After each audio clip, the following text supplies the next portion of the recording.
Hi friends, കർക്കിടക മാസമൊക്കെ തുടങ്ങിയില്ലേ? കർക്കിടക മാസം തുടങ്ങി കഴിഞ്ഞാൽ എൻ്റെ ഒരു രാവിലെകളൊക്കെ ഇങ്ങനെയൊക്കെ പോകും കേട്ടോ. രാവിലെ തന്നെ കുളി കഴിയും. കുളിയൊക്കെ കഴിഞ്ഞ് വീട് അകംവരെയൊക്കെ അടിച്ചൊരു തുടച്ച് പിന്നെ രാമായണം വായന ഞാൻ ഫോണിൽ കേൾക്കൂട്ടാ.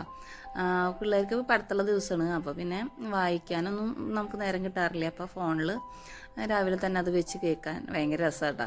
പിന്നെ മുക്കിറ്റി തുറലാണ് അടുത്തൊരു പ്രധാന പരിപാടി എന്ന് പറയുന്നത്.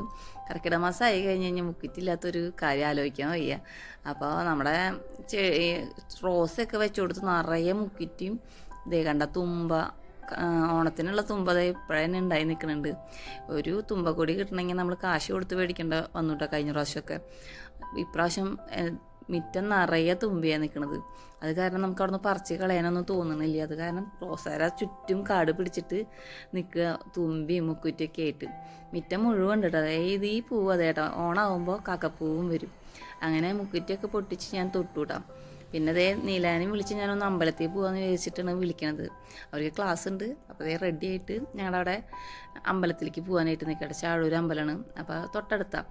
അപ്പോൾ നിലയ്ക്കുള്ള മുക്കിയിട്ട് ഇതേ ചാലിച്ച് ഞാൻ അവൾക്ക് തൊട്ട് കൊടുക്കുന്നുണ്ട്. നിലയ്ക്ക് ഉറക്ക ക്ഷീണമൊക്കെ ആയിട്ട് നിൽക്കുന്നത്. അപ്പോൾ ഈ അമ്പലം എത്തിയിട്ടോ, ചാഴൂർ അമ്പലത്തി.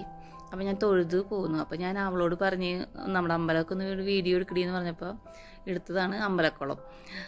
അവൾ അത് കഴിഞ്ഞ് അമ്പലത്തിൻ്റെ ചെറിയൊരു ഭാഗമൊക്കെ എടുത്തിട്ട് നല്ല ഒരു പ്രത്യേക ആംബിയൻസ് ഉള്ള അമ്പലമാട്ടോ ചാഴൂർ അമ്പലം. നമുക്ക് എപ്പോഴും വരാൻ തോന്നും. ദേവിയാണ് അവിടെ. അപ്പോൾ അതേ കാലത്ത് തന്നെ ഞാൻ ഇന്നലെ മാവ് അരച്ച് വെച്ചിട്ടുണ്ടായിരുന്നു വെള്ളയപ്പത്തിന്. വെള്ളയപ്പമൊക്കെ ഉണ്ടാക്കി ഗിംസ് കറിയൊക്കെ ഉണ്ടാക്കി വെച്ചു കേട്ടോ.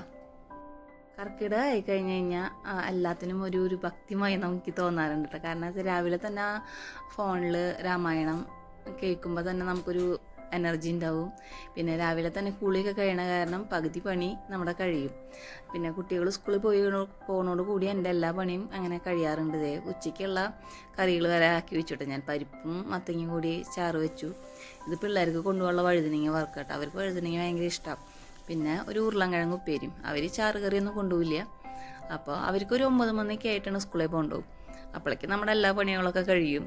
വേണ്ട ഉപ്പേരി, അവർക്ക് ഉരുളൻകിഴങ്ങ് ഉപ്പേരിയും വഴുതനങ്ങ വറുത്തുകൊണ്ടെങ്കിൽ ഭയങ്കര ഇഷ്ടമാണ്.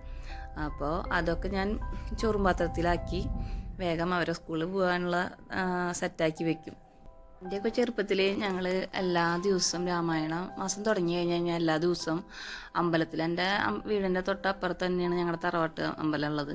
അപ്പോൾ ഉച്ച തിരിഞ്ഞ് കഴിഞ്ഞ് കഴിഞ്ഞാൽ ഞങ്ങൾ എൻ്റെ അനിയത്തി ഞാനും പിന്നെ വലിയച്ഛൻ്റെ പിള്ളേരൊക്കെ കൂടിയിട്ട് നിധി ചേച്ചിയൊക്കെ ഉണ്ടാവാറുണ്ട് കേട്ടോ. ആ ചേച്ചിയാണ് മെയിനായിട്ട് രാമായണം വായിക്കുക. അപ്പോൾ ഞങ്ങൾക്ക് ഓരോ ഭാഗങ്ങളൊക്കെ തരും. അപ്പോൾ മൈക്കൊക്കെ കൊണ്ടുവച്ചിട്ട് രാമായണം കണ്ണപ്പാപ്പനെ അമ്പലത്തിൽ വിളക്കഴിക്കാൻ വരും. അപ്പോൾ പാപ്പനാണ് ഞങ്ങളോട് രാമായണമൊക്കെ വായിക്കാൻ പറഞ്ഞ്. അങ്ങനെ ഒരു ഓർമ്മ എനിക്കിപ്പോൾ തോന്നുക കേട്ടോ. അതെനിക്ക് ഭയങ്കര ഇതായിട്ട് തോന്നും. കാരണം വെച്ചാൽ നമുക്ക് ആ രാമായണം മുഴുവൻ നമ്മൾ വായിച്ചിട്ട് നമുക്കറിയാം. അപ്പോൾ അല്ലെങ്കിൽ അത് നമ്മളത് മെനക്കെട്ട് വായിക്കുക അങ്ങനെയൊന്നും ചെയ്യണ്ടായിരുന്നില്ല. പക്ഷെ അത് കാരണം എനിക്കിപ്പോൾ ആലോചിക്കുമ്പോൾ ആ ഒരു ഓർമ്മ വരിക കേട്ടോ. അമ്പലത്തിൽ പോയിട്ടിരുന്ന് ഉച്ച തിരിഞ്ഞിട്ട് രാമായണം വായിക്കണത്. അപ്പോൾ ഞാനിപ്പോൾ വായിക്കാനൊന്നും പറ്റാറില്ല. അപ്പോൾ രാമായണം കേൾക്കുമ്പോൾ നമുക്ക് ആ ഒരു ഓർമ്മകൾ ഇങ്ങനെ വരും. അപ്പോൾ ഈ പിള്ളേർക്കുള്ള ചോറൊക്കെ ഞാൻ കെട്ടി വെച്ച് കഴിഞ്ഞ് കഴിഞ്ഞാൽ കുറച്ച് നേരം അവർക്ക് 9 മണിയാകുമ്പോഴാണ് സ്കൂളിലേക്ക് പോകണ്ടോ. അപ്പോൾ പിന്നെ നമുക്ക് സമാധാനമായിട്ട് കുറച്ച് നേരം ഇരിക്കും. പിള്ളേരായിട്ട് വർത്തമാനം പറഞ്ഞ് കുറച്ച് നേരം ഇരിക്കും.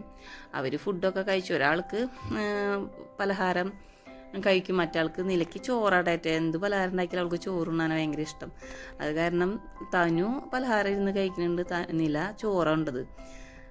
തനും നില സ്കൂൾ ബസ്സിലാണ് പോണത്. സ്കൂൾ ബസ് നമ്മുടെ വീടിന് തൊട്ട് മുന്നിൽ വലിയ കുറച്ചങ്ങോട്ട് നടന്ന മെയിൻ റോഡുണ്ട്, അവിടേക്ക് എത്തൂട്ടാ. അപ്പോൾ രണ്ടാളും റെഡി ആയിട്ട് ഇരിക്കുന്നുണ്ട്. വീഡിയോസൊക്കെ ഇഷ്ടമായെങ്കിൽ സബ്സ്ക്രൈബ് ചെയ്തോളൂ, ലൈക്ക് ചെയ്തോളൂ കേട്ടോ. അപ്പോൾ ബൈ.